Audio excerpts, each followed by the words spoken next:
ಚಿಕ್ಕ ಮಕ್ಕಳಿಗೆ ಅಥವಾ ಕಲಿಯಲು ಈಗ ತಾನೇ ಪ್ರಾರಂಭಿಸಿದವರಿಗೆ ಬರೆಯಲು ಕೈಗೂಡಲಿ ಎಂದು ರೇಖಾಭ್ಯಾಸ ಮಾಡಿಸುವುದೂ ಉಂಟು.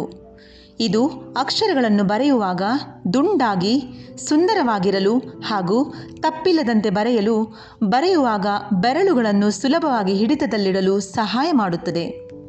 ಹಾಗಾಗಿ ರೇಖಾಭ್ಯಾಸವನ್ನು ಸಂಕ್ಷಿಪ್ತವಾಗಿ ತಿಳಿದು ಅಕ್ಷರಾಭ್ಯಾಸಕ್ಕೆ ಮುಂದಾಗೋಣ. ರೇಖಾಭ್ಯಾಸ 1. ಸೂಕ್ಷ್ಮವಾಗಿ ಗಮನಿಸಿ. ರೇಖಾಭ್ಯಾಸ 1ರಲ್ಲಿ ಗೋಲಾಕಾರದ ವೃತ್ತ ಅಥವಾ ಸಂಪೂರ್ಣ ವೃತ್ತದ ರೇಖೆಯ ಅಭ್ಯಾಸವನ್ನು ಮಾಡಬೇಕಾಗುತ್ತದೆ. ಇದರ ಅಭ್ಯಾಸದ ಬಳಿಕ ಅರ್ಧವೃತ್ತ ಅಂದರೆ ಮೇಲ್ಮುಖವಾದ ಅರ್ಧವೃತ್ತ ಇದರ ಅಭ್ಯಾಸವನ್ನು ಮಾಡಬೇಕಾಗುತ್ತದೆ. ರೇಖಾಭ್ಯಾಸ 2